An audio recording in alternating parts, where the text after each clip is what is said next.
आज आपके आग्रह पर आप ही के चैनल पर अष्टावक्र महागीता का शुभारंभ होने जा रहा है, जिसमें कि मैंने राजा जनक और अष्टावक्र जी के परिचय के बारे में पहले ही कुछ वीडियोस बनाए हुए हैं। तो आज समय की बर्बादी ना करते हुए हम आपको अष्टावक्र और राजा जनक के बीच में हुए संवाद पर ले चलते हैं। पहला प्रकरण, आत्म साक्षात्कार। आत्मा परमात्मा का अंश है और आत्मा अपनी जीवन यात्रा पूरी करके पुनः परमात्मा में विलीन हो जाती है। द्वैतवाद का यही मत था, परंतु राजा जनक संतुष्ट नहीं थे, क्योंकि उन्हें अभी तक तथाकथित शब्दों का अनुभव नहीं हुआ था। उनका विवेक नहीं मानता था कि आत्मा केवल यात्री है।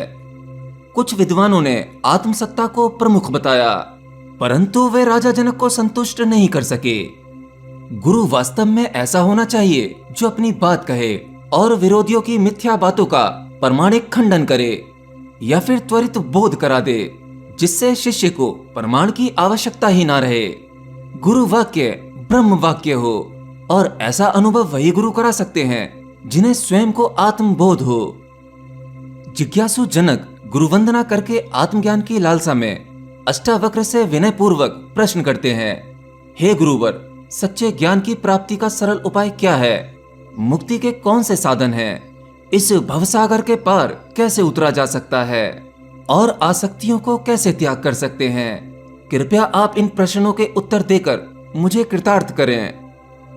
अष्टावक्र कहते हैं कि मुक्ति की इच्छा रखने वाले जिज्ञासु को सर्वप्रथम उन विषयों को विष की तरह त्याग देना चाहिए जो माया के बंधनों में सहायक हैं।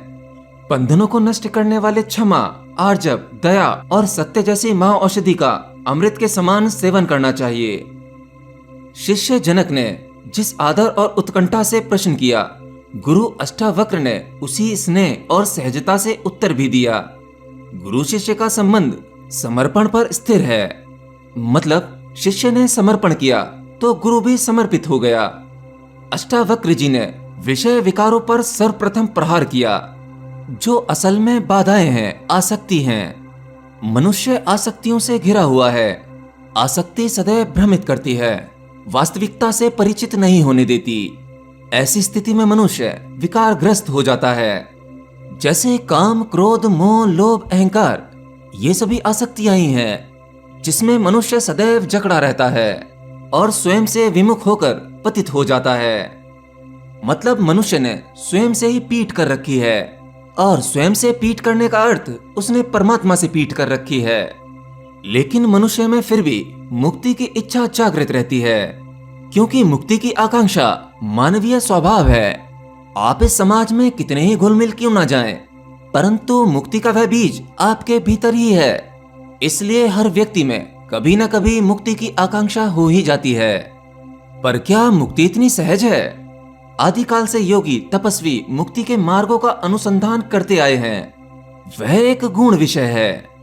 मुक्ति पाने के अनेकों अनेक मार्ग हैं। ईश्वर ने मुक्ति का अधिकार केवल मनुष्य को ही नहीं दिया, बल्कि मुक्ति तो सभी जीवों के लिए है और एक दिन सबको मुक्त होना ही है।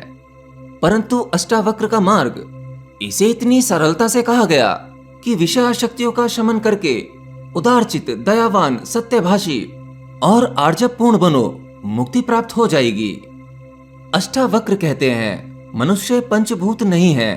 वह न तो पृथ्वी है, न आकाश है, न वायु है, न ही अग्नि है और न ही जल है। वह तो आत्मा का चैतन्य स्वरूप है। ये पंचभूत तो केवल साक्षी हैं। मुक्ति की इच्छा रखने वाले को आत्मा को जानना चाहिए। देखिए, यहाँ अष्टावक्र जी का क्या तात्पर्य है। मनुष्य का शरीर 5 तत्वों से बना है और यहीं से शरीर का आरंभ होता है। मनुष्य शरीर का सेवक बन जाता है, शरीर को सुरक्षित रखने के अनायास प्रयास करने लगता है। और यही मनुष्य की सबसे बड़ी भूल है कि वह अपने शरीर को बचा नहीं सकता। ये तो नश्वर है, और इसी एक भूल से शरीर में सभी विकार उत्पन्न होते हैं। शरीर के सुख दुख मनुष्य के लिए सर्वोपरि हो जाते हैं। ये शरीर कहां से आया है? आखिर किसने इन पंच तत्वों को एकाकार होने दिया? आपके अस्तित्व की और समस्त विश्व की इस घटना का कारण आत्मा है। आप ही इतने विशेष नहीं हो कि आत्मा आपके अंदर विराजमान है। अपितु यह कहें कि आप आत्मा में हो। समस्त ब्रह्मांड केवल एक ही आत्मा है। आपकी आत्मा अलग नहीं है, वह कभी अलग थी ही नहीं। यही वो आत्मा है जो पंचभूतों को शरीर निर्माण की प्रेरणा करती है। इसी एक शक्ति से सभी शक्तियां उत्पन्न होती हैं और आपके साथ साथ अनंतों अनंत ब्रह्मांड का निर्माण करती हैं। अष्टावक्र कहते हैं कि जो तुम हो वह आत्मा ही हो। तुम पंचभूत नहीं हो, तुम चैतन्य हो। तुम इस शरीर से अलग समझो। पंचभूतों को महत्व देकर शरीर को सब कुछ मानकर जीने वाले तुम चैतन्य का महत्व समझो। चैतन्य हो तुम, कहां पंचभूत के भ्रम में पड़े हो। यहां अष्टावक्र देह के मोह को भारी भूल कह रहे हैं। यह देह का मोह न जाने कितने विकारों को आपके भीतर स्थान देता है। मनुष्य इस सत्य को समझ ले तब वह जानेगा कि वह कितने बड़े भ्रम में है। सुंदर तिजोरी में धन रखा है, आप देख रेख उस तिजोरी की कर रहे हो, उसकी झाड़ पोछ कर रहे हो, परंतु उस तिजोरी का अस्तित्व ही उसके अंदर रखे हुए धन पर निर्भर करता है। यहाँ अष्टावक्र भी वही कहते हैं जो भगवान श्री कृष्ण ने अर्जुन को कहा था कि यह शरीर तो नाशवान है, यह तो आकार आकृति का ढांचा है, कभी भी नष्ट हो सकता है। आत्मा अजर है, अमर है, अविनाशी है और यह सब तुम ही हो, न कि शरीर हो तुम। जब इस सत्य का अनुभव आपके भीतर बैठ जाए कि आपका यह पंचभूतों से निर्मित शरीर कुछ भी नहीं है, केवल आत्मा का साक्षी रूप है, तो देह के प्रति आपका मोह समाप्त हो जाता है और मनुष्य मुक्त हो जाता है।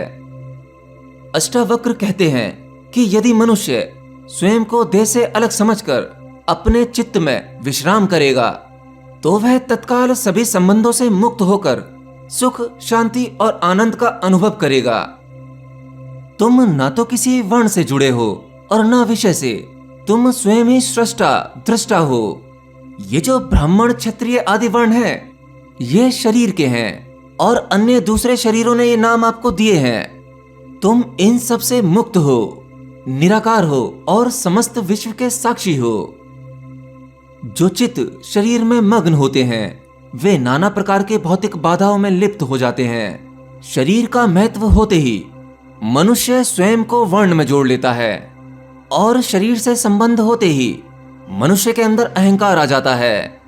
धर्म, अधर्म, सुख, दुख, शांति, अशांति, लाभ, हानि, ये सब मानव के विकार हैं। ये सब कुछ उसका चंचल मन उसे प्रदान करता है। आत्मा को इनका अनुभव कभी नहीं होता। आत्मा को भला क्या लाभ, क्या हानि, क्या शांति, क्या अशांति, क्या सुख, क्या दुख, क्या धर्म, क्या अधर्म। आत्मा इन सभी विकारों से परे है, अर्थात आत्मा का कर्म फलों से भी उसका कोई संबंध नहीं है। अष्टावक्र समझाते हैं, तू ना करता है ना भोगता है, तू सदैव से मुक्त है, सब संबंधों से परे है। आत्मा ही एकमात्र दृष्टा है, क्योंकि वह सदा से मुक्त है। जो आत्मा को दृष्टा नहीं मानते वे सभी प्रकार के भौतिक बंधनों में बंधते चले जाते हैं। किसी अन्य को दृष्टा मानने की यही भूल मानव के दुखों का मूल कारण है। अष्टावक्र जी आत्मा के महत्व को और भी स्पष्ट रूप से समझाने का प्रयास करते हैं। वह कहते हैं, दृष्टा वह है जो सब में है और जिसमें सब हैं। आत्मा वही तो है, एकमात्र दृष्टा। तभी तो वह परमात्मा का स्वरूप है। असल में आत्म दृष्टा ही परमात्मा है। आत्मा का अनुभव कर लेना ही स्वयं परमात्मा हो जाना होता है, क्योंकि वही आत्मा परमात्मा है। असल में आत्मा को परमात्मा का अंश कहना गलत है। क्या करें, शब्दों का इस्तेमाल करना पड़ता है और शब्दों के कई अर्थ निकाले जा सकते हैं, लेकिन शब्दों में जो भाव छुपा होता है उन भाव को केवल राजा जनक जैसा शिष्य ही समझ पाता है। अब मैं नहीं जानता कि आप में से कितने राजा जनक हैं, परंतु मैं कहूंगा कि आपके भीतर भी राजा जनक जैसी पात्रता होनी चाहिए, उतना समर्पण होना चाहिए। मानव स्वभाव बड़ा ही विचित्र है। वह आत्मा को दृष्टा के रूप में पहचानने का आकांक्षी तो है, मुक्त भी होना चाहता है, परंतु वह दृष्टि को उस मार्ग पर रखता है जहां कोई और दृष्टा बन जाता है। जब कपटी और विकारपूर्ण मन दृष्टा के रूप में प्रतिष्ठित होता है, तब वह वास्तविक दृष्टा पर नाना प्रकार के आवरण डालने का प्रयास करता है। मतलब ये कि ज्यादातर लोग जो आत्मज्ञान के मार्ग पर चल रहे हैं, वे कई बार या कहूँ ज्यादातर मन की माया में फंस जाते हैं। मन ही उन्हें यह दिखाता है कि वही दृष्टा है। मन दृष्टा की जगह लेना चाहता है और आपको नए नए अनुभव भी देता है, जिसकी वजह से आप असल दृष्टा से फिर भटक जाते हैं। मन आपको दृष्टा बनकर नए नए प्रलोभन देता है और फिर से आपके लिए नए बंधन तैयार कर देता है। जब मनुष्य के मन में कर्ता भाव उत्पन्न हो जाता है, तो यह जान लेना चाहिए कि उसे अहंकार रूपी विषैले सर्प ने ढस लिया है और वह विष उसे पतन की ओर ले जाएगा। इसलिए हर एक मनुष्य को चाहिए कि मैं करता हूं के भाव से विरक्त होकर इस विश्वास में दृढ़ हो जाए कि मैं करता नहीं हूं। इससे ही सभी सुख प्राप्त होंगे, अर्थात वह सुखी हो जाएगा। इसके लिए महर्षि रमण ने एक अलग प्रकार का ध्यान खोजा, जो था मैं कौन हूं। अगर आप यह जान लेते हैं कि मैं कौन हूं, तब आप कर्ता से मुक्त हो जाते हैं। आप जान जाते हैं कि आप क्या हैं और असल में कर्ता कौन है। यह विश्व जिस प्रतीति से दिखता है वह भ्रम है, अर्थात रस्सी में सर्प दिखने जैसा ही है। मनुष्य को इस विश्व का सत्य दिखना ही उसके दुखों का कारण है। और अगर किसी विरला को वास्तविकता का बोध हो गया तो समझो वह सुखी है। यह भौतिक जगत एक भ्रम है। इसका अर्थ यह है कि यहाँ सब कुछ बदलाव है, परिवर्तन है, और ये परिवर्तन प्रतिपल होते जा रहे हैं। जो चीज आपको आज जैसी दिखाई देती है, कल वह वैसी नहीं होगी। तो ये भला सत्य कैसे हुआ? जैसे कभी कभी अंधकार में आंगन में पड़ी रस्सी सर्प के भांति मालूम पड़ती है, या कहूं सर्प ही मालूम पड़ती है, या अंधेरे में टंगा कोई कपड़ा, उसमें आपको किसी की आकृति दिखाई देती है, कोई व्यक्ति दिखाई देता है। ये सब कुछ झूठ है, माया है, भ्रम है, आपकी आंखों का ही धोखा है। ठीक उसी प्रकार से यह विश्व है। जिस विश्व को आप सत्य समझते हैं, असल में वह एक दिन नहीं होगा। और जो चीज एक दिन नहीं हो जाएगी, या जो चीजें बदलती हैं, जहां पर परिवर्तन है, वह प्रमुख सत्ता हो ही नहीं सकती।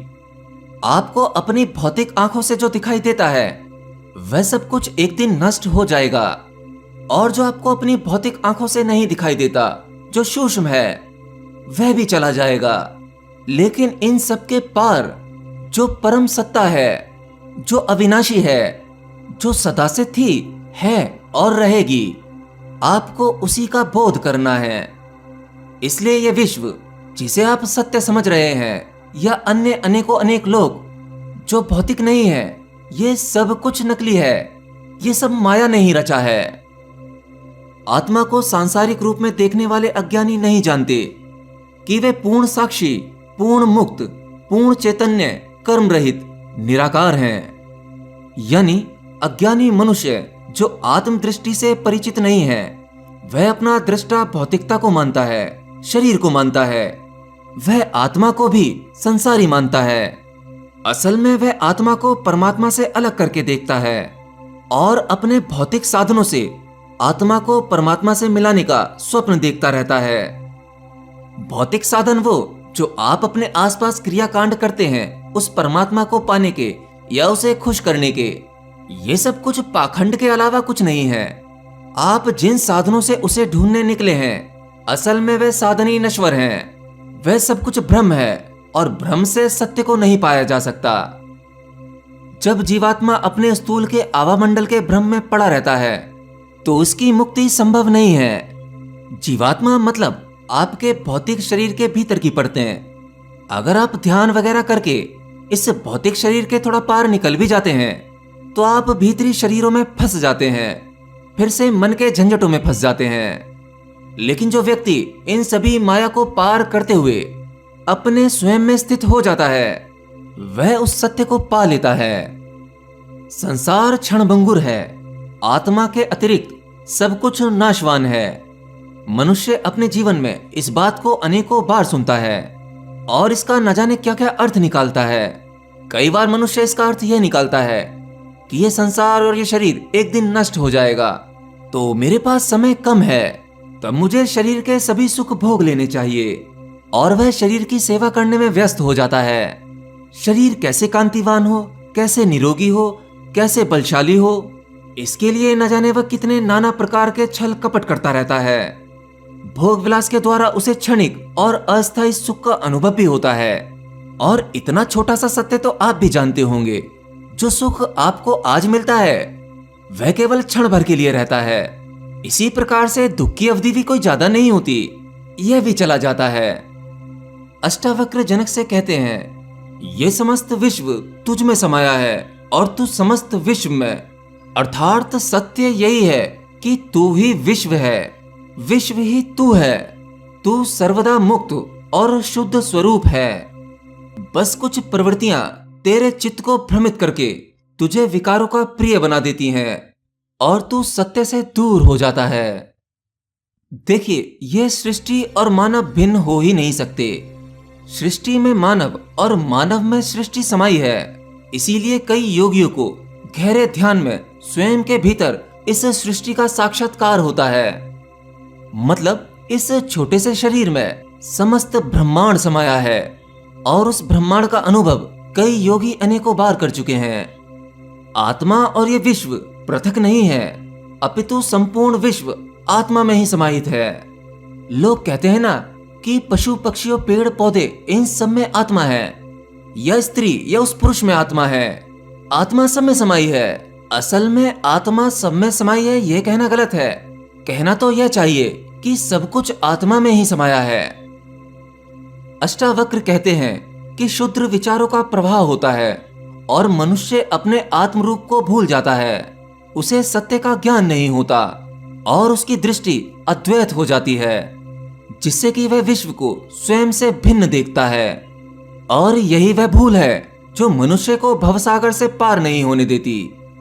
भले ही मनुष्य कितने ही प्रयत्न क्यों ना कर ले, आत्म स्वरूप को जाने बिना वह मुक्त नहीं हो सकता। मुक्त होने की कल्पना भी नहीं की जा सकती। तू शुद्ध स्वरूप आत्मा है, तू ही ब्रह्म है, तू ही ब्रह्मांड है। विश्व तेरे अंतर में और तू विश्व में व्याप्त है। तुम दोनों में तनिक क्षण भर भी अंतर नहीं है।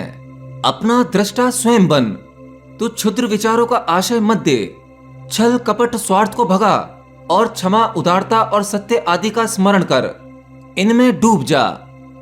जिस व्यक्ति ने मन में उत्पन्न होने वाली क्षुद्र प्रवृत्तियों को परास्त कर दिया, वही व्यक्ति अपने आत्म स्वरूप से संपूर्ण दृष्टा होने पर परम बोध प्राप्त करता है। अष्टावक्र कहते हैं, आत्मा जो कि तू ही है, पक्षपात से रहित, पूर्ण रूपेण निर्विकार है। उस आत्मा पर सभी निर्भर हैं, परंतु वह किसी पर निर्भर नहीं है। उसकी प्रवृत्ति अत्यंत शीतल है और क्रोध अहंकार उसे स्पर्श भी नहीं कर सकता। असल में ये सभी गुण तेरे ही हैं। अंततः तू स्वयं को अपने स्वरूप में स्थित कर, चैतन्य स्वरूप होकर उसमें ही स्थित हो। अष्टावक्र कहते हैं कि आत्मा के साकार रूप को वास्तविकता मत समझ।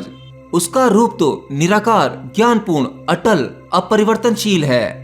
जिसने भी इस एक तत्व उपदेश को हृदय में धारण कर लिया, वह जन्म जन्मांतर के बंधन से मुक्त हो गया, अर्थात फिर उसका पुनर्जन्म संभव नहीं है। देखिए, यहाँ पर साकार और निराकार आध्यात्म के मार्ग का बहस का मुद्दा है। कुछ विद्वानों ने आत्मा या ईश्वर के साकार रूप का समर्थन किया है, जबकि कुछ निराकार की उपासना करते हैं, जिसमें कि अष्टावक्र भी निराकार के प्रबल समर्थक हैं। वे निराकार को दृढ़ता से सिद्ध करते हुए कहते हैं कि साकार मिथ्या है, क्योंकि जो साकार है वह नश्वर है। उसके अस्तित्व की एक तय अवधि होती है, उसकी सीमाएं निश्चित हैं। वे ना तो बाहर आ सकता है और ना भीतर सिमट सकता है। असल में आत्मा का साकार और निराकार होना, इसका केवल यही अर्थ है कि वह है तो निराकार, परंतु वह आकार में भी है। क्योंकि आप अपने जिस भौतिक शरीर को उठाए चल रहे हैं, यह तो साकार रूप हुआ, परंतु इस शरीर का अस्तित्व भी उस आत्मा की ही वजह से तो है। जिस प्रकार दर्पण में अपना प्रतिबिंब देखने पर जो बाहर है वही भीतर दिखाई पड़ता है, ठीक उसी प्रकार आत्मा अर्थात ईश्वर है। जो तुम बाहर हो वही तुम भीतर हो। आत्मरूपी ईश्वर सभी देहधारियों के अंदर बाहर विराजता है। ठीक वैसे ही जिस प्रकार एक आकाश सर्वव्यापक रूप में घर के बाहर और भीतर विद्यमान है, उसी प्रकार से सर्वव्यापी ब्रह्म भी इस समस्त विश्व के कण-कण में समान रूप से भीतर और बाहर व्याप्त है। यह संपूर्ण जगत उसी में ही समाहित है और वही संपूर्ण जगत में। तो इसी के साथ पहला प्रकरण समाप्त होता है। अष्टावक्र महागीता दूसरा प्रकरण। अष्टावक्र परम ज्ञानी थे और जानते थे कि ज्ञान प्रदान करना उतना कठिन नहीं जितना कि शिष्य द्वारा उसे आत्मसात कर लेना, और राजा जनक ने आत्मसात कर दिखाया। इसीलिए अष्टावक्र ने ज्ञान के प्रथम चरण में जो प्रदान किया, उसके प्रभाव को जानने के लिए जनक को अपने अनुभव सुनाने का अवसर दिया। अष्टावक्र परम ज्ञानी गुरु थे। वह ये भी जानते थे कि जनक परम जिज्ञासु हैं, और साथ ही यह भी कि गुरु शिष्य के बीच में आयु का जो अंतर है वह कहीं ना कहीं जनक को प्रभावित कर सकता है, क्योंकि जनक एक अनुभवी राजा थे, परंतु अष्टावक्र वह तो केवल एक बालक थे। और यह तो मनुष्य का स्वभाव है कि वह व्यक्ति की बुद्धि का आकलन, उसके ज्ञान की प्रामाणिकता उसकी आयु से लगाता है। और आप में से भी ऐसे बहुत से लोग होंगे जिनके सामने मैं अपना चेहरा दिखा दूं तो वो मेरे ज्ञान के अनुभव को मेरी आयु के साथ मापने लगेंगे, और जो ज्ञान आपके भीतर सीधे सीधे उतरना चाहिए, मेरा चेहरा देखने के बाद आप उस ज्ञान का विश्लेषण करेंगे, उसमें अपने तर्क जोड़ेंगे। इसलिए फिलहाल तो आपको मेरी आवाज से ही संतुष्ट होना होगा। तो अष्टावक्र को भी राजा जनक की एक प्रकार की परीक्षा लेनी थी कि ये सब कुछ ज्ञान ग्रहण करने के बाद ऐसा तो नहीं कहीं भीतर अहंकार छुपा बैठा हो। तो राजा जनक को गुरु वचनों से आत्मबोध हो गया और वह अनायास ही कह उठे, हाँ, यह कितने अचरज की बात है कि मैं आत्म रूप निरंजन, पूर्ण शांत, विशुद्ध बोध और संसार से विराग हूँ। और यह सब कुछ मैंने आज जाना। कितनी बड़ी विडंबना है कि मैं जीवन भर मोहग्रस्त में ही रहा। जिस प्रकार मनुष्य घने अंधकार में इधर उधर टकराते हुए और अचानक से एक तेज प्रकाश उसे चौंधिया देता है, ठीक वैसी ही स्थिति अब राजा जनक की थी। गुरु अष्टावक्र द्वारा आत्मा के विषय में जो कहा गया वह क्षण भर में घट गया। परम ज्ञान एक विस्फोट के भांति हुआ। जनक को यह अनुभव स्तंभ कर गया। जनक ने जाना कि कितना सरल, कितना सहज था उसे पाना। कहां कहां नहीं खोजा और पाया वहां जहां की खोजा भी नहीं था। देखिए, सामान्य मनुष्य की स्थिति बिल्कुल वैसी ही है जैसे वो सिनेमा घर में फिल्म देखने गया हो। फिल्म शुरू होते ही, उसे देखते ही वह पूरी तरह से उसी में रम गया हो। फिल्म में दिखाए जाने वाले चित्रों को स्वयं से जोड़ लेता है और चित्रों के उन अनुभवों को अपना स्वयं का अनुभव समझने लगता है।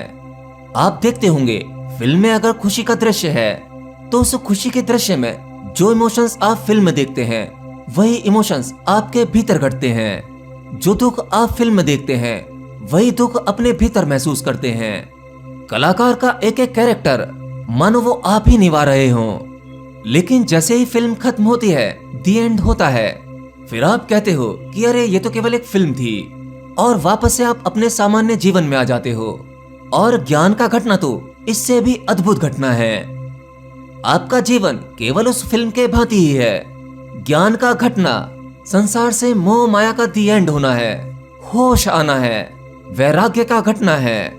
वैराग्य जब घटेगा तो इस संसार और संसार की सभी वस्तुओं से राग खत्म हो जाएगा। रहोगे तो आप संसार में ही, संसार कहीं नहीं जाएगा, परंतु अब आप वो नहीं रहेंगे। जनक कहते हैं, हे गुरुवर, जिस प्रकार मेरे स्वयं के प्रकाश से मेरी देह प्रकाशवान हो गई है, उसी प्रकार मुझे समस्त जगत इसी प्रकाश से अलौकिक हुआ दिखाई दे रहा है। मुझे ये ज्ञात हुआ है, सत्य है कि समस्त जगत मेरा है या फिर मेरा कुछ भी नहीं है।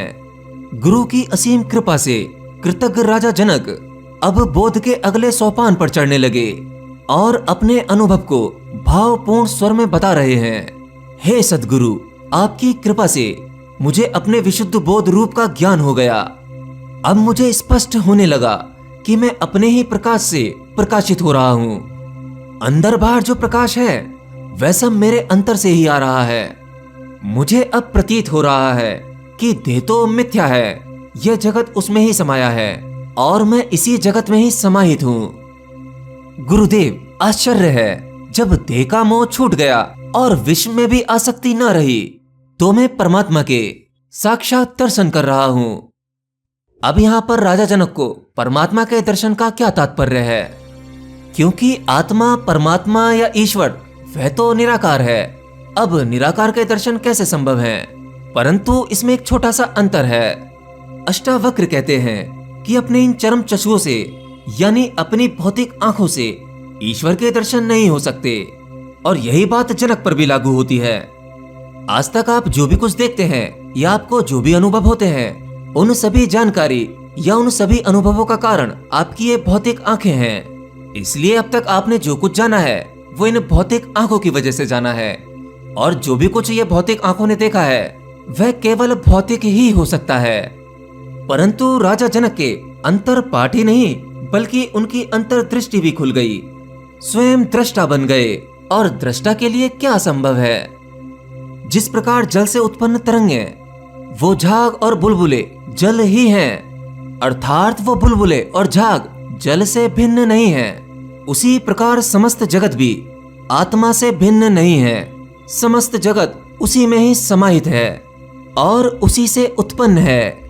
यही परम सत्य है। जिस प्रकार गन्ने का रस निकालकर पीने पर उसमें शक्कर की मिठास का अनुभव होता है, उसी प्रकार मैं विश्व में व्याप्त हूँ और विश्व मुझ में समाहित है, अर्थात विश्व में प्राप्त प्रत्येक पदार्थ मैं ही हूँ। देखिए, जब किसी को आत्मज्ञान का विस्फोट होता है तब उसके लिए विश्व के सभी पदार्थ में केवल आत्मा ही रह जाता है। हर एक पदार्थ में, जीव जंतु में उसे वही आत्मा दिखाई देता है जो उसके स्वयं के भीतर है। पदार्थों से बना ये जगत और आपका ये शरीर जो अणु परमाणुओं से बना है, ये सब कुछ, इन सब में बह रहा जीवन, इन सबको चलाने वाली ऊर्जा आप स्वयं ही हैं। आपको ज्ञान हो जाता है कि उस परम शक्ति, परम ऊर्जा के अलावा बाकी जो कुछ दिखाई देता है यह सब कुछ मिथ्या है, माया है। यह तो नष्ट होती ही जा रही है और इन सब में विराजमान वह ऊर्जा, वह आत्मा, वह गति करते हुए दूसरी वस्तुओं में ट्रांसफॉर्म होती चली जाती है। यह कभी नष्ट नहीं होती, केवल नए नए शरीर धारण करती चली जाती है। जब तक आत्मा का ज्ञान नहीं होता तब तक यह जगत भासित होता है, अर्थात भ्रम की स्थिति बनी रहती है और आत्मज्ञान होते ही भ्रम नष्ट हो जाता है। जनक कहते हैं, आज मुझे सत्य का ज्ञान हुआ कि मुझसे ही उत्पन्न यह विश्व मुझ में ही उसी प्रकार समाहित हो जाता है, मुझ में ही विलीन हो जाता है। जिस प्रकार घड़ा मिट्टी में, लहरें जल में और सभी आभूषण सोने में विलीन हो जाते हैं। देखिए कितना सुंदर अनुभव बताया। आत्मज्ञान होने पर केवल आप आत्मा मात्र बचते हो और आपको ज्ञात होता है कि सब कुछ आपके भीतर ही है। यानी ये समस्त जगत और अनंतो अनंत लोक, अनंतो अनंत ब्रह्मांड, इन सब का विस्तार आपके अंदर ही हो रहा है। अब आप इसे अपने आप को शरीर मत समझ लेना। यहाँ बात आत्मा की हो रही है, आत्मज्ञान के बाद की हो रही है। जैसे वैज्ञानिकों को बिग बैंग थ्योरी के बाद पता लगा कि एक धमाका हुआ, फिर पदार्थ बने और इस सृष्टि की शुरुआत हुई। ये जहां हुआ था वो कुछ नहीं था और जो कुछ नहीं था वही आत्मा था। और उसी आत्मा का ज्ञान होना, यह जान लेना है कि ये जो यूनिवर्स है, जिसे आप एक्सपेंडिंग यूनिवर्स के नाम से जानते हैं, ये सब कुछ आपके भीतर ही फैलता जा रहा है और एक दिन ये जगत, ये यूनिवर्स इसी के अंदर सिमट जाएगा। यानी जो है वो एक दिन नहीं होगा और फिर से दोबारा होगा। यह पूरा का पूरा प्रोसेस आत्मा में ही घटता है और जनक यही कह रहे हैं कि यह सब कुछ मेरे भीतर ही घट रहा है। इन सब का कारण मैं ही हूँ। सब कुछ मेरे ही द्वारा उत्पन्न होता है और मेरे ही द्वारा नष्ट कर दिया जाता है। इस पूरे संसार में ब्रह्म से लेकर तिनके तक का नष्ट हो जाना निश्चित है। आश्चर्य है कि मेरा, मेरे आत्म स्वरूप का अनंत स्वामित्व है, यह कभी नष्ट नहीं होता। मैं अपने आत्म स्वरूप को कोटि कोटि नमस्कार करता हूँ। राजा जनक स्वयं को ही नमन कर रहे हैं क्योंकि जनक जान चुके हैं उनकी आत्म सत्ता उनकी भौतिक सत्ता से बिल्कुल अलग है। यानी उनका ये शरीर जो नश्वर है, माया है, और संसार के वो शब्द, वो उस परम सत्ता को नमन करते हैं। साधारणता देखने में लगता है कि भला स्वयं को नमन करना ये कैसी बात हुई। यह तो एक प्रकार का अहंकार प्रतीत होता है, परंतु राजा जनक का यह अहंकार नहीं, बल्कि उनका आनंदित होना है, उस परम सत्ता को ही नमन करना है। कैसा आश्चर्य है, मैं देहधारी होकर भी गति शून्य हूँ, न मैं कहीं जाता हूँ और न कहीं से आता हूँ, फिर भी मैं समस्त जगत के जीव जड़ में व्याप्त होकर स्थित हूँ। ऐसी परम सत्ता, इस आत्मा को मैं नमस्कार करता हूँ। राजा जनक का आश्चर्य बढ़ता ही जा रहा है, क्योंकि उनकी गांठें खुलती जा रही हैं। अब वह आत्मा को मैं कहकर संबोधित कर रहे हैं, क्योंकि उन्हें विश्वास हो गया है कि मैं ही आत्मा हूँ। अब राजा जनक के शरीर से, उनके मुख से स्वयं आत्मा बोल रही है, यानी वह परम पिता परमेश्वर बोल रहे हैं। पुनः आश्चर्य, मैं असंग हूँ, शरीर का स्पर्श तक नहीं करता और अनंत काल से इस विश्व को धारण करता हूँ। मेरे जैसी कुशलता व दक्षता अन्यत्र किसी में नहीं है। अद्वितीय आत्मा को, जो कि मैं ही हूँ, मैं पुनः नमस्कार करता हूँ। राजा जनक के भीतर आनंद फूट पड़ा और वह बार बार स्वयं को नमस्कार किए जा रहे हैं। आत्मा का कर्म से कोई संबंध नहीं, वह कर्म रहित है, क्योंकि कर्म तो विश्व का धर्म है। फिर भी आत्मा की सत्ता सर्वव्यापी है। आश्चर्य है कि मैं कर्म विरत होकर भी सब कर्मों में व्याप्त हूँ। यही मेरी कौशलता है, दक्षता है। आश्चर्य है, मेरा कुछ भी नहीं अथवा मेरा सब कुछ है। जहां तक मन और वाणी की गति जाती है, वहां तक यही स्थिति है। आश्चर्य, द्वैत ही सभी दुखों का कारण है, अन्य कोई और नहीं। इसकी कोई औषधि भी नहीं। जो आपको अपनी आंखों से दिखाई दे रहा है, वह सब मिथ्या और माया है। इन सब में मैं ही हूँ जो अद्वैत हूँ और सभी दोषों से रहित विशुद्ध हूँ।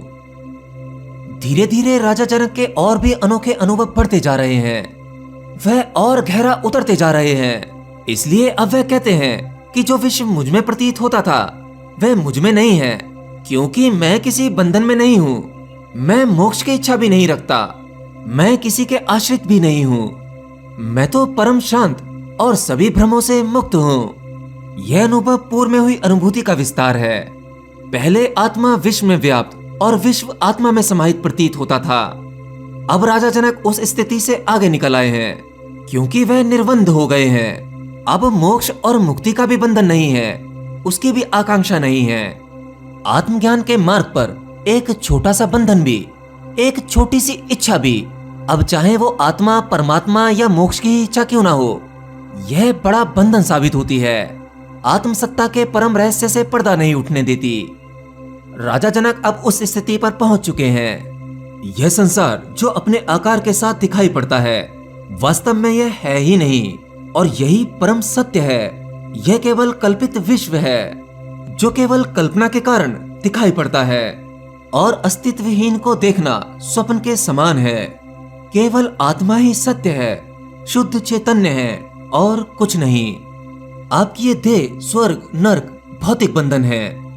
स्वर्ग की कल्पना करना भी या उसकी लालसा रखना, ये भी भौतिक बंधन है, क्योंकि स्वर्ग नरक या अन्य लोकों का विचार भी आपको इस भौतिक जगत में आते हैं, इस भौतिक शरीर के माध्यम से ही आते हैं। तो इस भौतिक शरीर में मिला कोई भी विचार, वो केवल बंधन ही है। मैं तो ना भीतर हूँ और ना शरीर मेरा है। मैं तो जीव भी नहीं हूँ, यानी यहाँ पर बात जीवात्मा की हो रही है। जड़ भी नहीं हूँ, इसमें कोई संदेह नहीं कि मैं तो आत्मा हूँ।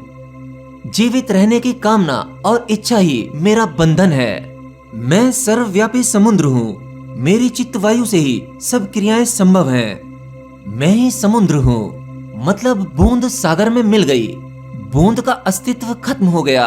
और जब बूंद सागर में गिर जाती है, तो भला बूंद कैसे कहेगी? कहने के लिए जो बचता है वह सागर रह जाता है। बूंद तो स्वयं सागर बन चुकी है। इसी को आत्मा का परमात्मा हो जाना कहते हैं। असल में यह कहना भी गलत है, क्योंकि आत्मा परमात्मा नहीं होती, वो तो स्वयं पहले से ही परमात्मा है। बस कुछ पर्दे गिरे हुए हैं। उन पर्दों के उठते ही जो बचेगा वह समुद्र है, और जो कहेगा तो समुद्र ही कहेगा। दूसरा प्रकरण समाप्त। अष्टावक्र महागीता तीसरा प्रकरण। गुरु अष्टावक्र यह जानते थे कि उन्हें राजा जनक के रूप में एक सच्चा शिष्य मिला है। जनक जैसा शिष्य मिलना अति दुर्लभ है। राजा जनक ने अपने अनुभवों को बड़ी गंभीरता से वर्णित किया। वहीं सद्गुरु अष्टावक्र यह जानते थे कि उनका परिश्रम व्यर्थ नहीं गया। जनक शिष्य को कुछ तो ग्रहण हुआ है। अभी माया का पहला ही चक्र टूटा है। गुरु परीक्षक होता है। परीक्षक मतलब वो जो अपने शिष्य की स्मृति और उसके अनुभवों को जांचे। सिखाया, बताया और छोड़ दिया, यह सच्चे गुरु की पहचान नहीं है। शिष्य ने सीखा या आत्मसात किया, इसे परखना भी गुरु का ही काम है। तो गुरु अष्टावक्र जनक से कहते हैं, अविनाशी एकात्म और अद्वैत आत्मा को जानने के बाद, उसके तत्वज्ञान से परिचित होने के पश्चात तेरे जैसे आत्मज्ञानी और धैर्यवान को धनार्जन की आसक्ति तो नहीं है। देखिए, शिष्य की अनुभूतियों को सुनकर सद्गुरु यह तो जान गए हैं कि जनक आत्मामय हो गए हैं, परंतु गुरु अभी संतुष्ट नहीं है। भला सच्चा गुरु इतनी सरलता से संतुष्ट कैसे हो? शिष्य कोई साधारण नहीं है, एक विशाल वैभवशाली राज्य के नरेश हैं। उनका जीवन धनार्जन में ही बीता है और ये जानना इतना मुश्किल नहीं। जो व्यक्ति धनार्जन करने में लग जाता है, यानी बहुत सारा धन कमाने में लग जाता है, फिर उसकी यह दौड़ रुकती नहीं और धन से आसक्ति भी नहीं खत्म होती। बेशक एक धनवान व्यक्ति ध्यान, ज्ञान या अध्यात्म के मार्ग पर चल पड़े, परंतु वह केवल शब्द होते हैं। असल में धन से मोह नहीं छूट पाता। आप में से भी ऐसे बहुत से लोग हैं जो ये मेरा वीडियो देख रहे हैं और आप बहुत सारा धन भी कमाते होंगे। आपके पास में धन की कमी नहीं होगी। अष्टावक्र जी को कुछ समय सुनते सुनते आपको ये आभास भी होता होगा कि ये संसार, धन, दौलत, ये सब कुछ व्यर्थ है। इसमें वो सुख नहीं जो अष्टावक्र के वचनों में है। परंतु यह बदलाव कुछ क्षण का ही होता है। संध्या होते होते या सुबह होते होते आप वापस अपनी ही स्थिति पर आ जाते हैं कि अधिक धन और कैसे जुटाना है, जो कल नुकसान हुआ था उसकी भरपाई कैसे करनी है, आज मार्केट में किस प्रकार का उतार चढ़ाव है। अष्टावक्र बार बार इसी पर चोट कर रहे हैं। यही परीक्षा है राजा जनक की। गुरुवर कहते हैं, आत्मा के अज्ञान के कारण ही मनुष्य को संसार के विषयों में रस होता है। ठीक उसी प्रकार जैसे सीपियों का कोई मूल्य नहीं होता, फिर भी रजत लोभी उन्हें चांदी के भ्रम में एकत्र करता है। परंतु एक आत्मज्ञानी इस वास्तविकता को समझता है। मतलब मनुष्य संसार की वस्तुओं में इतना लिप्त है कि वह यह भी नहीं जानता कि वह क्या कर रहा है। धन कमाना जीवन जीने के लिए आवश्यक है, परंतु धन कमाते कमाते जीवन जीना ही भूल जाएं, यह अज्ञान है। आप लोग कभी गौर करना, जो आप लोगों में से कुछ लोग ऐसे हैं जो सामान्य से अधिक धन कमाते हैं, परंतु क्या आपने कभी अपने भीतर जाकर यह जानने की कोशिश की कि जितना धन कमाकर आप इकट्ठा किए जा रहे हैं, क्या आप उसे भोग भी रहे हैं या केवल धन इकट्ठा करने में लगे हैं? मतलब आप जिस लिए धन को इकट्ठा कर रहे हैं वह आप जीवन में कभी कर ही नहीं पाते और धन को इकट्ठा करने के चक्कर में आप जीवन के रस को ही खो देते हैं। आप देखेंगे तो जानेंगे, आपका जीवन केवल एक यंत्र के भांति है। आप में कहीं प्राण नहीं है, ईश्वर और आत्मा का कोई ज्ञान नहीं है, आनंद तो बिल्कुल भी नहीं है। इसीलिए आपने देखा होगा, जो अमीर व्यक्ति होते हैं, जो ज्यादा धन कमाते हैं, वह अक्सर गंभीर दिखते हैं। उनके चेहरों पर गंभीरता की लकीरें होती हैं, जो ये दर्शाती हैं कि ये जीवन भर दुखी रहे और एक यंत्र के भांति जीते रहे।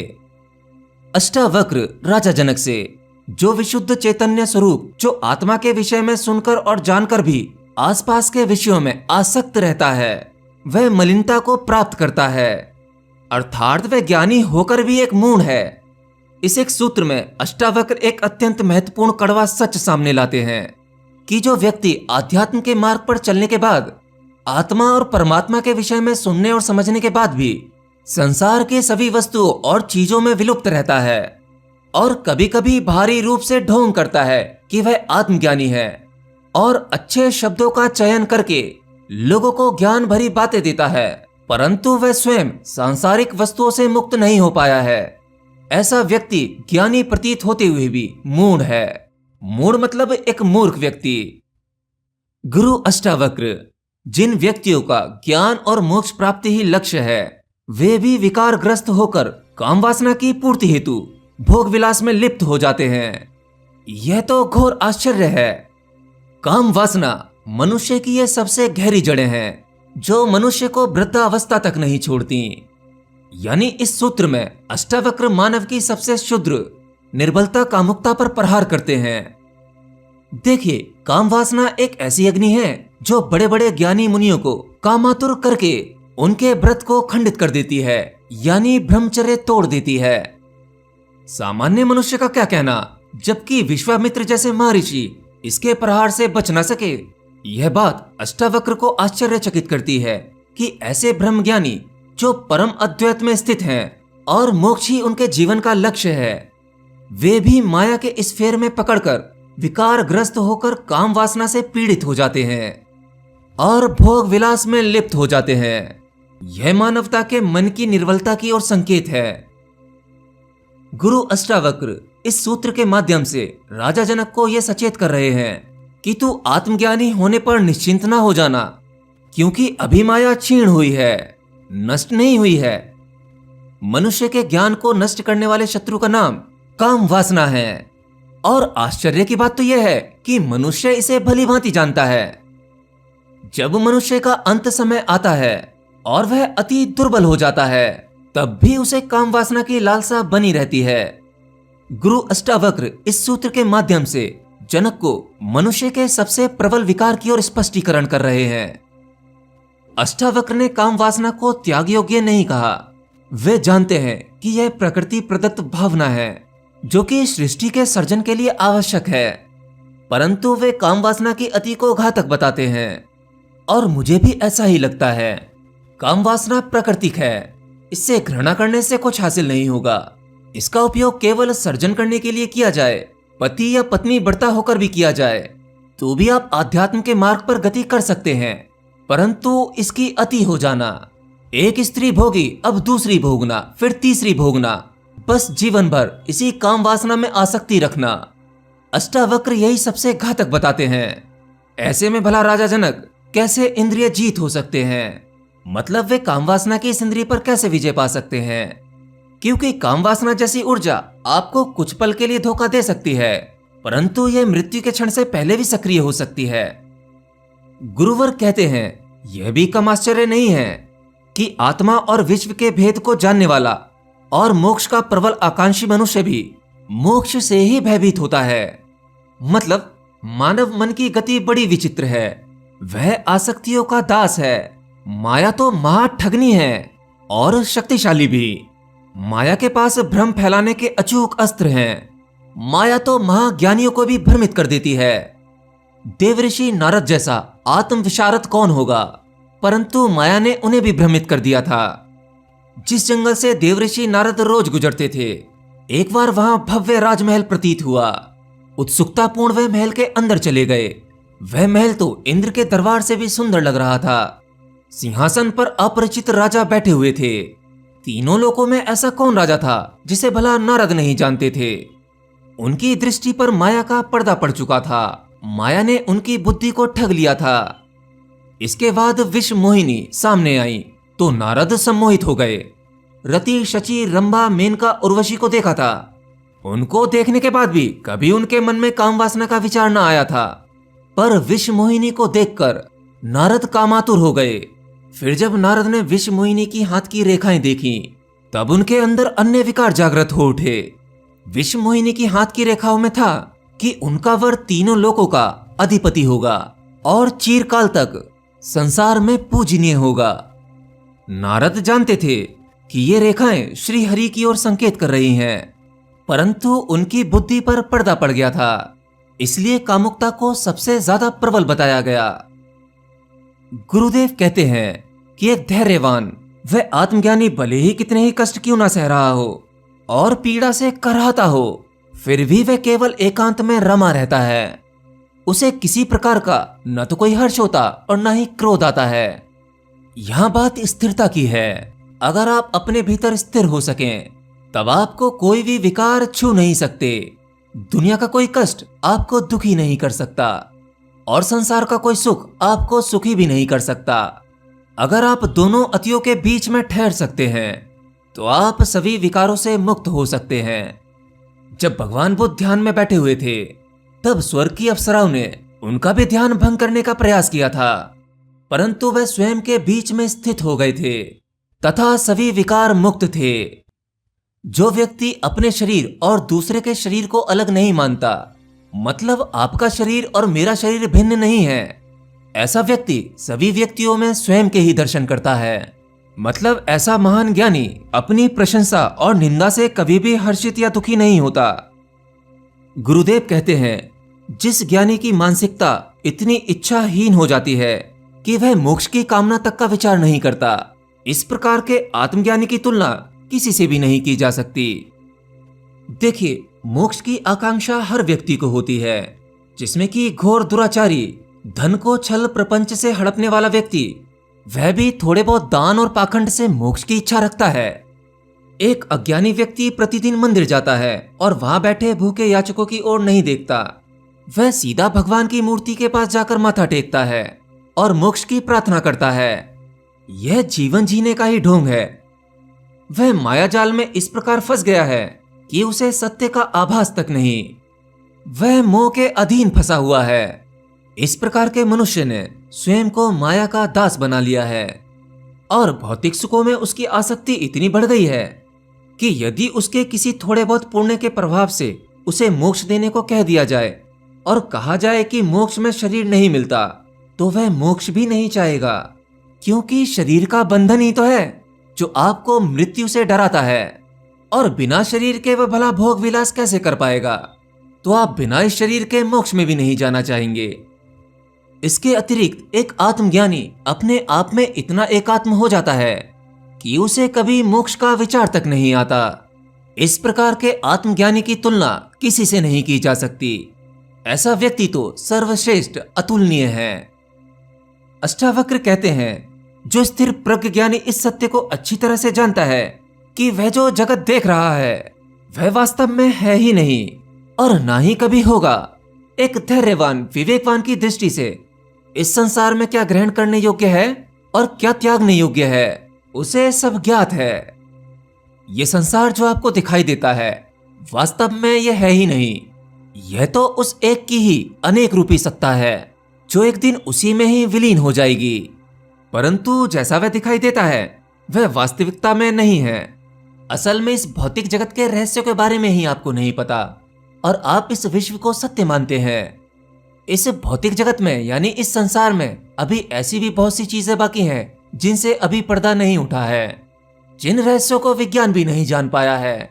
परंतु फिर भी ये असत्य है, ये माया है, क्योंकि ये समस्त संसार, ये समस्त विश्व, ये सृष्टियां कुछ नहीं से उत्पन्न हुई हैं।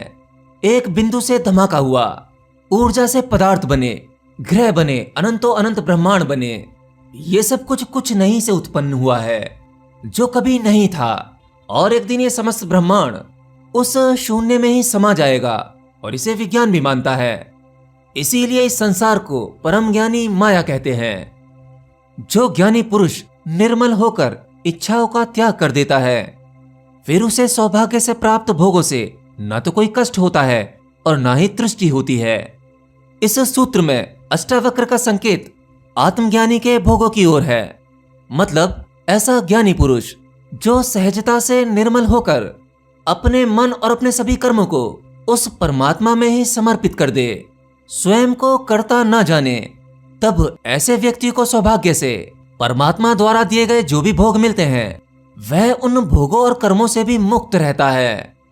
और यही बात तो भगवान श्री कृष्ण भगवत गीता में अर्जुन को कहते हैं कि तू स्वयं को कर्ता न जान, ये सब कुछ मेरे द्वारा रची गई माया है और तू उस माया का ही एक हिस्सा है, नियमित मात्र है। तू सब कुछ मुझ पर ही छोड़ दे। तू न तो करता है और न करने वाला, ये सब कुछ मेरे द्वारा ही हो रहा है, इसे मैं ही कर रहा हूं। तू तो केवल मेरे द्वारा चुना गया है, केवल एक उपकरण मात्र है तू सब कुछ मुझ पर छोड़ दे।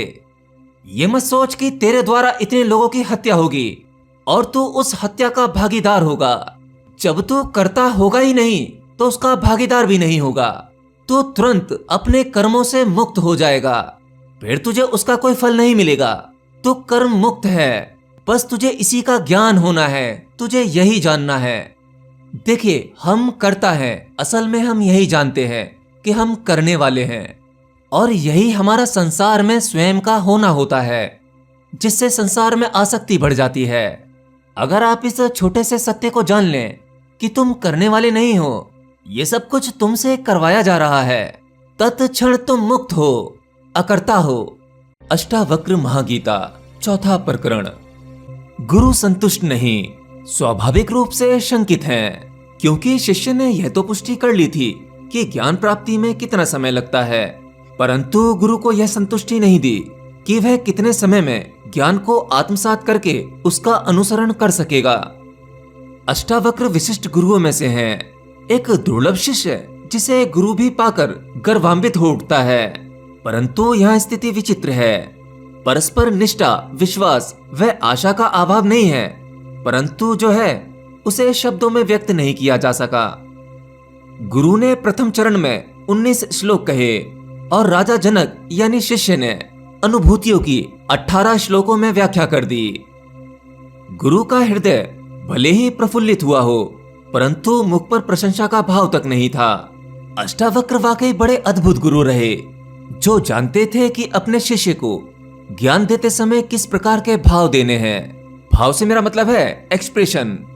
जैसे आजकल के कुछ ढोंगी गुरु जो शिष्य के मन के हिसाब से उन्हें भाव या चेहरे के एक्सप्रेशन देते हैं। जो शिष्य सुनना चाहता है वे वही बोलते हैं, क्योंकि असल में नकली गुरु के साथ साथ आजकल शिष्य भी नकली हैं। वह भी एक प्रकार का ढोंग है, पाखंड है। क्योंकि अगर आजकल के शिष्य को थोड़े कठोर शब्द कह दिए जाएं, तब वह गुरु के प्रति नकारात्मक भावना पैदा कर लेता है। इसलिए आजकल अध्यात्म, मोक्ष, मुक्ति ये सब कुछ एक प्रकार का व्यापार है। पर यहाँ तो गुरु भी महान है, सच्चा है, और ठीक उसी प्रकार से शिष्य जनक, उनमें भी शिष्य की पूरी पात्रता है। ऐसा अनोखा शिष्य और ऐसा अद्भुत गुरु, इस प्रकार का मिलन बड़ा ही दुर्लभ है। एक धैर्यवान आत्मज्ञानी मनुष्य निश्चय ही जो भोग क्रीड़ाएं करता है, वह उस मतिमूढ़ अज्ञानी के कदापि समान नहीं होता, जो संसार के भोगों में एक बेहोशी की अवस्था में डूबा रहता है। राजा जनक समझ गए हैं कि उनके गुरु को अभी उन पर पूर्ण विश्वास नहीं हुआ है, और यह स्वाभाविक भी था।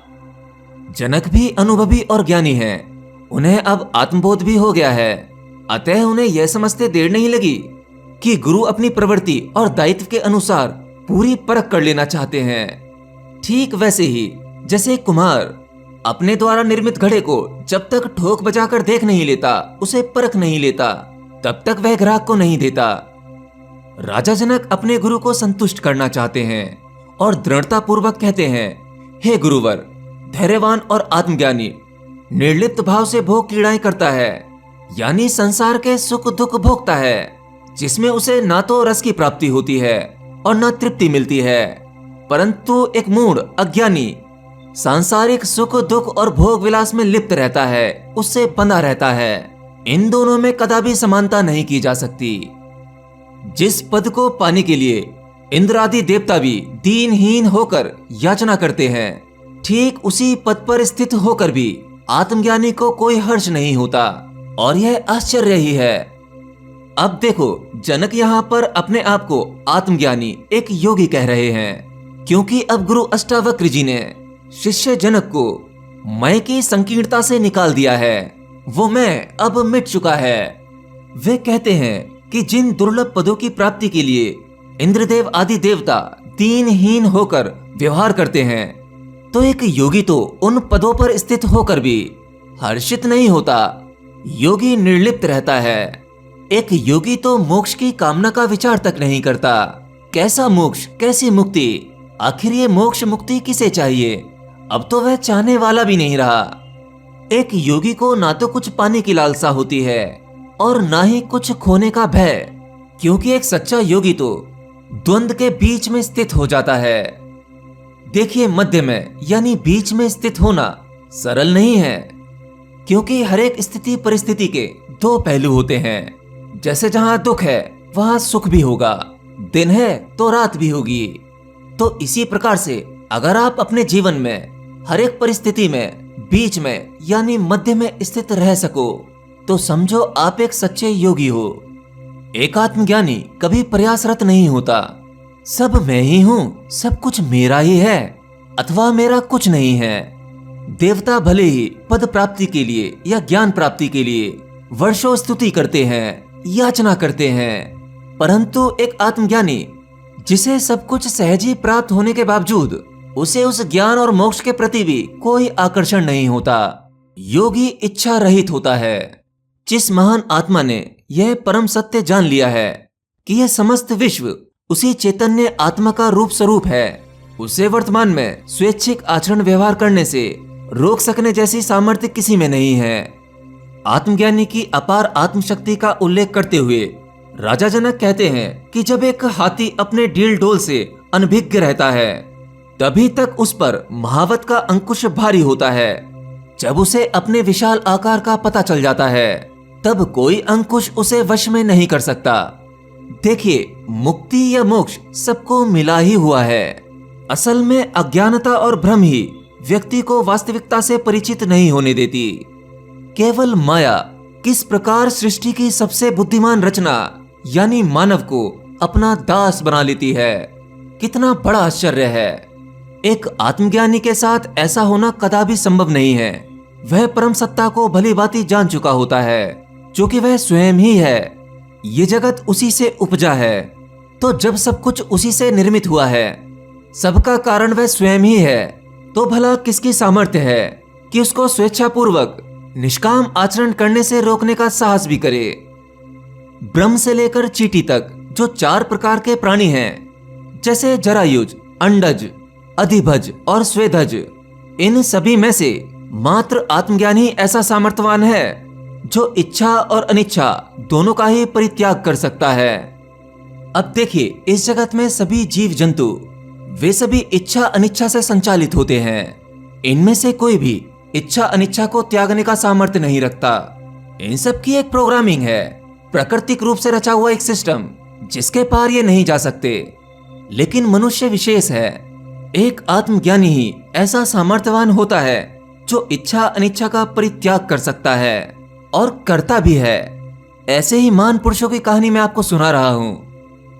आत्मा और ईश्वर एक ही है, इन्हें अद्वैत नहीं माना जाना चाहिए।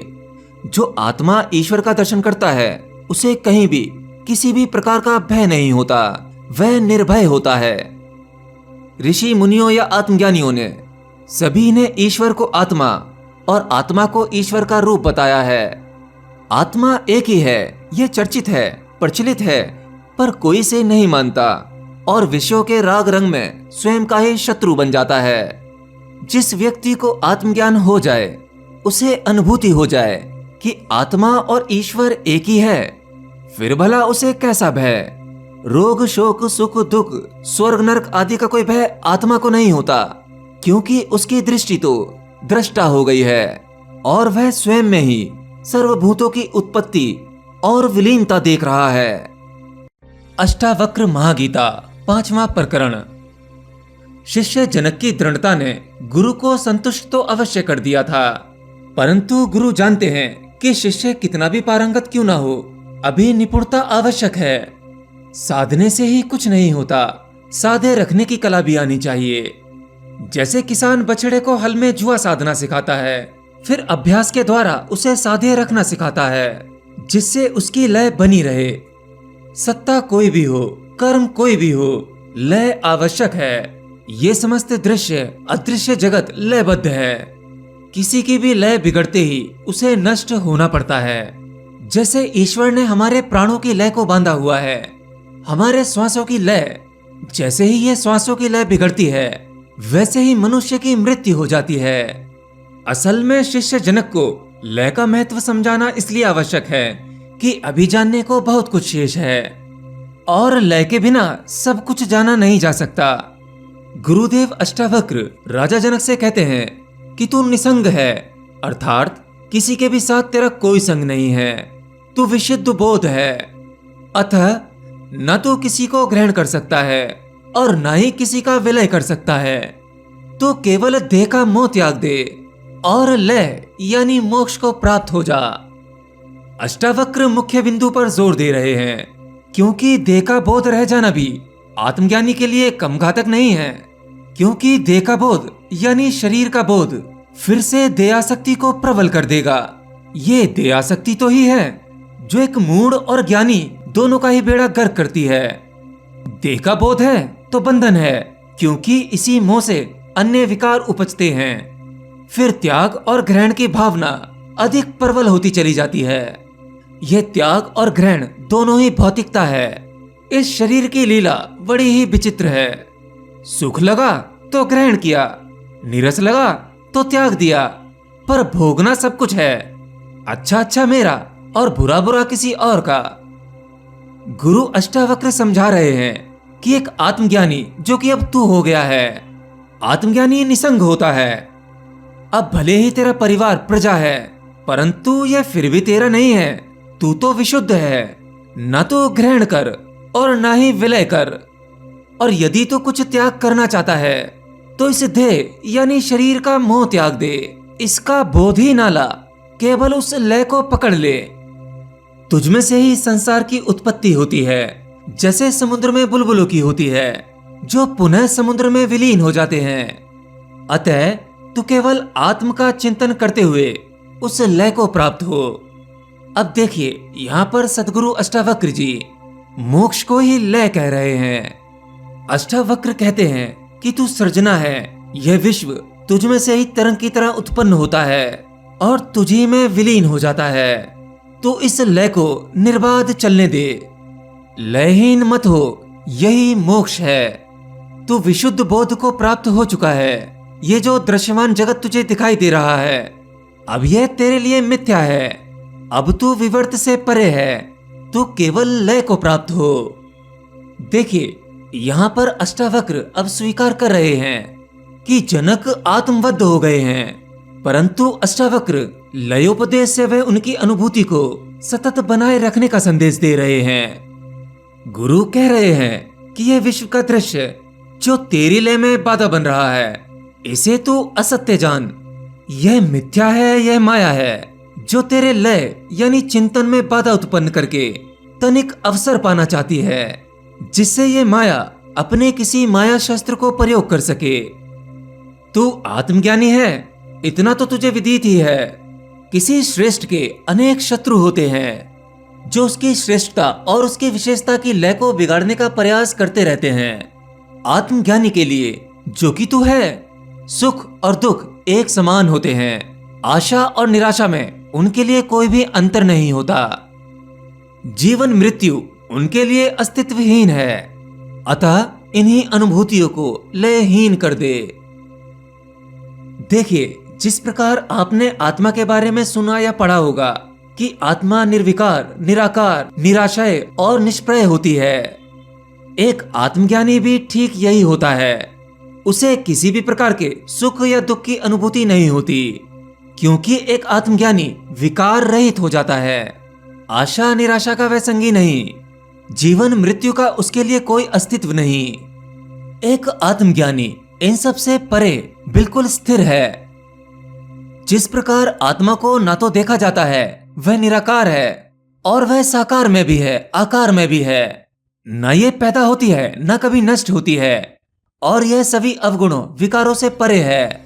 ठीक आत्मा की तरह एक आत्मज्ञानी होता है जिसे आत्मबोध हो चुका हो। फिर वह सुख दुख, जीवन मृत्यु, मोह माया से पार निकल जाता है। गुरु अष्टावक्र राजा जनक को इसी फ्रीक्वेंसी में स्थिर होने की कह रहे हैं, क्योंकि एक साधारण व्यक्ति जो कुछ समय आध्यात्मिक मार्ग पर चल के कुछ ज्ञान इकट्ठा करके उन्हें लगता है कि उसे आत्मज्ञान हो गया है, असल में उसे आत्मज्ञान होने का भ्रम पैदा हो जाता है। क्योंकि अगर कोई व्यक्ति आत्मज्ञान के मार्ग पर चलता है तो उसे उस मार्ग में कुछ उपलब्धियां मिल जाती हैं। जैसे अगर आप ध्यान करते हैं तो ध्यान के इस मार्ग पर आपको बहुत सारी उपलब्धियां मिल जाती हैं। आपको ज्ञान होने का भ्रम पैदा हो जाता है, जिसकी वजह से आपके जीवन का कुछ समय वह तो आनंदित हो जाता है। जब तक थोड़े बहुत अनुभव रहेंगे, आपको लगेगा कि आप इस संसार, इस देह से मुक्त हो चुके हो। आत्मा परमात्मा का ज्ञान हो चुका है, मोक्ष का द्वार मिल गया है। परंतु जिस प्रकार आपके मन ने आपके लिए आत्मज्ञान का भ्रम पैदा किया है, जैसे ही ये भ्रम टूटता है, आप अपने आप को वहीं खड़ा पाते हैं जहां से आपने शुरुआत की थी। आपको फिर से ये संसार के दुख पकड़ लेते हैं, शरीर की पीड़ाएं पकड़ लेती हैं। इसीलिए स्थिरता आवश्यक है। आत्मज्ञान की वह लय यानी ईश्वर की वह लय, आपको इसी में स्थिर रहना है। और आप असल में जैसे ही परमात्मा के संपर्क में आते हैं और उसकी कृपा शुरू हो जाती है, फिर आपको असल आत्मज्ञान होता है। जैसे राजा जनक को हुआ, वह भ्रम नहीं, लेकिन एक गुरु को, और गुरु भी कोई ऐसे वैसे नहीं, अष्टावक्र जैसे गुरु। उनके लिए सुनिश्चित करना आवश्यक है, जांचना जरूरी है कि कहीं जनक भ्रम में तो नहीं है। अष्टावक्र जनक को स्वयं भी सुनिश्चित करवाना चाहते हैं कि तुझे जो हुआ है वह भ्रम नहीं है, वह कोई माया नहीं है, यह उसके मन का ही कोई खेल नहीं है। जो हुआ है सत्य घटा है। अष्टावक्र गीता छठा प्रकरण। गुरु अष्टावक्र ने बता दिया है कि लय को प्राप्त हो जाओ, रम जाओ, द्वैत का विचार ही ना आने दो, वहां किसी अन्य का अस्तित्व ही त्याग दो, उसे अस्वीकार कर दो। अब ये गुरु अष्टावक्र किस लय की बात कर रहे हैं, जरा इसे समझें। मैं ही समस्त चराचर में व्याप्त हूं और समस्त चराचर मुझ में ही समाहित है। अब मुझे ज्ञान हो गया है कि अब मैं ही सब कुछ हूं, तो किसका त्याग और किसका ग्रहण, यही लय है। अष्टावक्र ने इसी को लय कहा है। जब तक आप इस संसार को टुकड़ों में देखोगे, खंडों में देखोगे, तब तक आपको उस एक का ज्ञान नहीं होगा। गुरु शिष्य के प्रति सचेत होता है, वह शिष्य पर आने वाली बाधाओं से पहले ही सचेत कर देता है। आमतौर पर संसार में फंसा एक सामान्य व्यक्ति, वह अपने खुद की यानी स्वयं की मनोस्थिति को नहीं समझ पाता। परंतु गुरु आपसे भी ज्यादा सचेत है। उसने स्वयं को तो जान लिया है, परंतु वह तुम्हारे बारे में भी तुमसे अधिक जानता है। अष्टावक्र पहले सचेत करते हैं, वे संसार के विकारों के प्रति सचेत करते हैं कि कहीं उनका कोई अंश शेष तो नहीं रह गया, और अगर अंश भी शेष है तो वह बीज है, और अगर बीज है तो उसका अंकुरित होना भी संभव है। गुरु सचेतन के उस अंश को भी नष्ट करने का परामर्श दे रहे हैं। शिष्य सचेत हो गया, उसने दृढ़ता धारण कर ली और उसने घोषणा कर दी कि वह अब किसी विकार के बंधन में फंसने वाला नहीं है। अब माया उसे भ्रमित नहीं कर सकती। अब ये माया क्या है, मैं इसे अपने शब्दों में समझाता हूँ। अब तक आप लोग माया का गलत अर्थ निकालते आए हो। आप लोग सोचते हो कि माया का अर्थ ये है कि ये संसार झूठ है, मिथ्या है, इनफैक्ट ये शरीर भी झूठ है। परंतु माया का अर्थ ये नहीं है। शरीर तो है ही, इसे नकारा नहीं जा सकता। ये भौतिक संसार भी है, आप इसे भी नहीं नकार सकते। माया का केवल इतना अर्थ है कि यह अस्तित्व आपको जैसा दिखाई देता है, असल में ये ऐसा नहीं है। आप अपने बारे में जो कुछ जानते हैं वह वैसा नहीं है। यह अस्तित्व आपको जैसा दिखाई देता है, ये माया है। और जो अस्तित्व की असल सच्चाई है वो आपको दिखाई नहीं देती। मतलब जो चीज आपको जिस स्वरूप में दिखाई देती है, उसके अलावा भी उसका एक अस्तित्व है जो हमेशा आपकी आंखों के सामने से ओझल रहता है। बस माया का केवल इतना ही अर्थ है। राजा जनक ने समय नष्ट नहीं किया। इधर गुरु का उपदेश हुआ और उधर वह लय में स्थिर हो गए। अद्भुत अनुभूतियां होने लगी। जनक आत्मभिज्ञ हो गए और अब वह स्वयं को आकाश और महासमुद्र के रूप में देख रहे हैं और उसी अनुभूति का वर्णन कर रहे हैं। उन्हें जो हुआ वो बता रहे हैं। राजा जनक कहते हैं कि मैं आकाश की भांति अनंत हूँ और ये जगत घड़े की तरह नश्वर है। जब तक एक घड़ा आकार में है, उसकी भारी सतह मजबूत है, तब तक वह घड़ा स्वयं को अपना होना मानता है। लेकिन जैसे ही घड़ा फूटता है, तब केवल पूर्ण आकाश ही बचता है। अतः जनक कहते हैं कि मुझे ज्ञान हो गया है कि यहाँ त्याग और ग्रहण करने जैसा कुछ नहीं है, वो उसी लय में स्थिर है। जब सत्य का ज्ञान हो जाता है तो बड़े ही अद्भुत परिवर्तनों से साक्षात्कार होता है। इस देह के होते हुए भी देह का बोध नहीं होता, अनंत प्रकाश का विस्तार हो जाता है। राजा जनक अष्टावक्र को संबोधित करते हुए कहते हैं कि जिस मनुष्य को सत्य का ज्ञान हो जाता है, उसकी इंद्रियां होते हुए भी सुप्त हो जाती हैं, अस्तित्वहीन हो जाती हैं। ये जनक का इंद्रियातीत अनुभव है, जहां उनकी इंद्रियां हैं तो सही, परंतु अब वह उन इंद्रियों का इस्तेमाल नहीं कर रहे।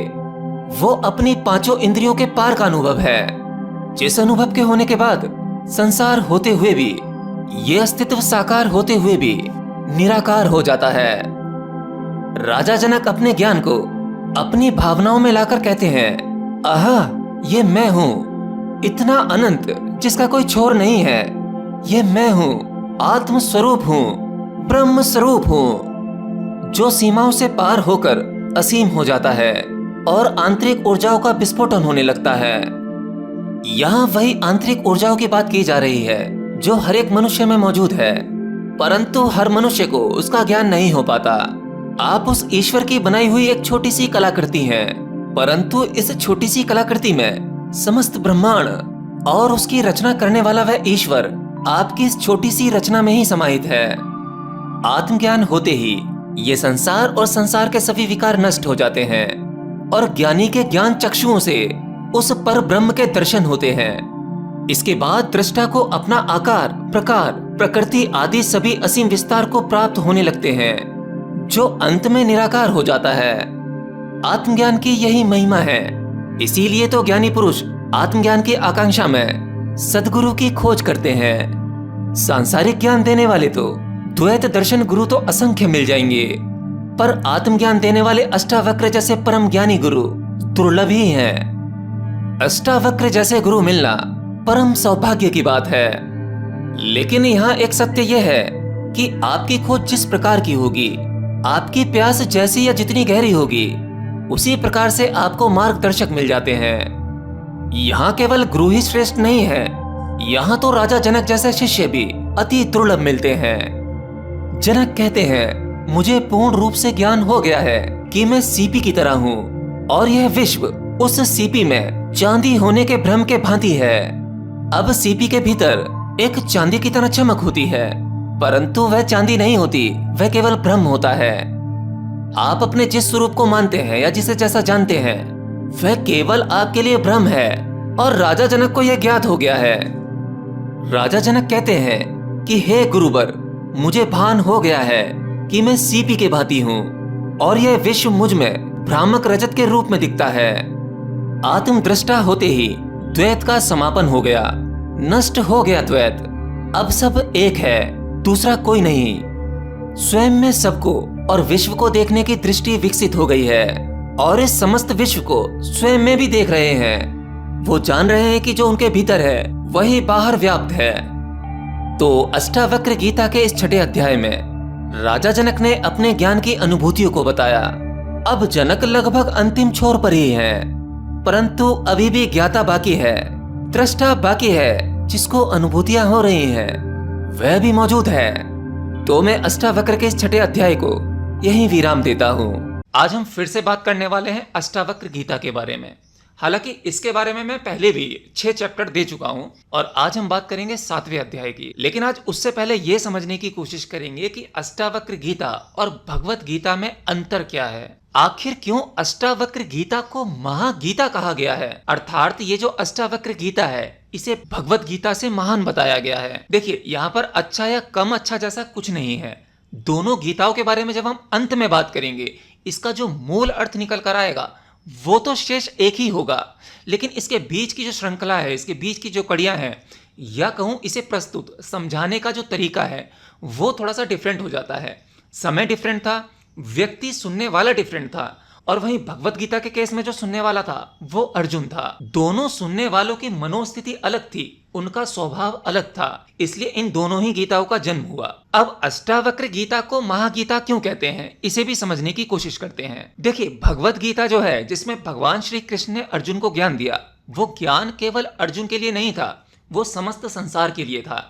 उस समय जो परिस्थितियां वहां थी कुरुक्षेत्र में, या वो जो समय था, वो लगभग कुछ ऐसा ही था जैसा आज का समय है। इसलिए आज जब हम भगवत गीता पढ़ते हैं तो उसमें हमारे सभी प्रश्नों के उत्तर मिल जाते हैं। हमारे जीवन की जो समस्याएं हैं वहां अगर डिकोड करने चलोगे तो उत्तर अवश्य मिल जाएगा, क्योंकि समय लगभग कुछ वैसा ही था।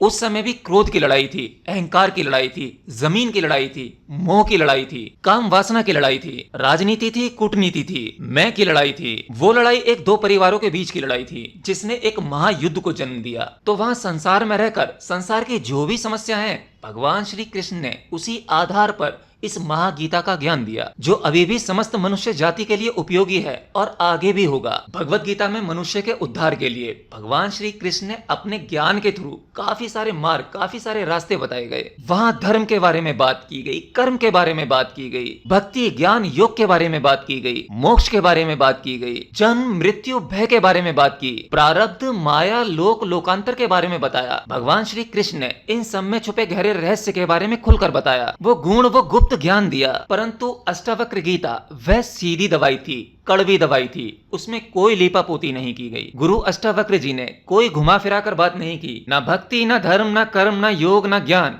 कुछ नहीं, सीधा सीधा शुद्ध ज्ञान दिया। क्योंकि अष्टावक्र जी के जो शिष्य थे राजा जनक, वो एक जिज्ञासु थे। वो संसार के सभी मार्ग पर चल चुके थे। उन्होंने हर जगह से ज्ञान लेने का प्रयास किया, परंतु वो आखिरी छोर पर खड़े थे। वो बिल्कुल मुक्ति मोक्ष के दरवाजे पर ही खड़े थे। बस उन्हें एक धक्के की आवश्यकता थी, सीधा शुद्ध ज्ञान की आवश्यकता थी। इसलिए अष्टावक्र गीता का जन्म हुआ और इसीलिए आज संसार में अष्टावक्र गीता मौजूद है और उसे श्रेष्ठ गीता कहा जाता है। महागीता इसीलिए कहा जाता है क्योंकि वहां घुमा फिराकर कुछ नहीं है, कुछ भी मिलावट नहीं है, बस सीधा सीधा। हाँ, दोनों गीताओं की तुलना नहीं की जा सकती। मैंने कहा वो परिस्थितियां कुछ और थीं और अष्टावक्र के सामने जो जनक थे वहां की परिस्थितियां कुछ और थीं। तो अष्टावक्र गीता उन सभी लोगों के लिए बहुत उपयोगी है जो बिल्कुल दरवाजे पे खड़े हैं, एंड पर खड़े हैं, जिन्होंने संसार में भटक भटक कर हर जगह से ज्ञान लेने का प्रयास किया।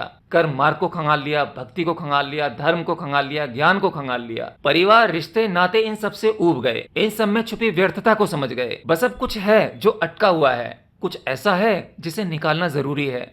कुछ इशारे से ही निकल जाएगा।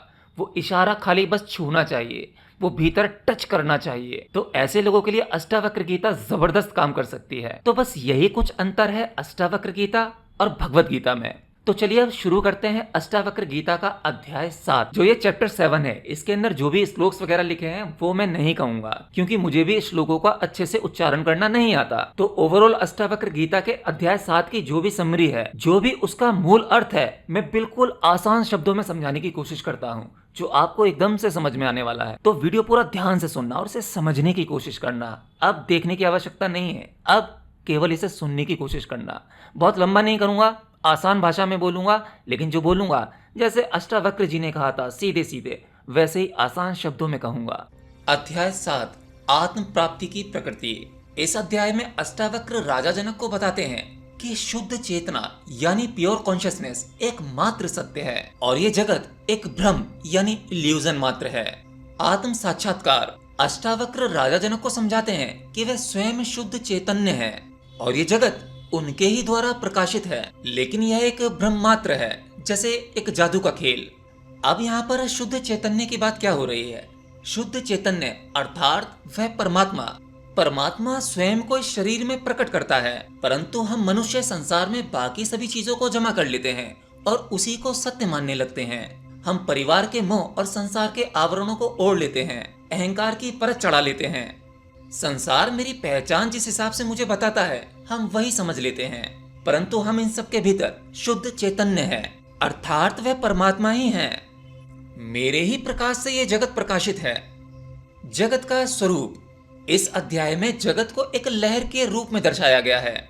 लहर जो विशाल समुद्र की लहर होती है, ऐसे ही चेतना एक विशाल अनंत समुद्र है। ये जो जगत हमें मालूम पड़ता है, ये केवल लहर मात्र है जो इसे चेतना में उठती है और विलीन भी होती है।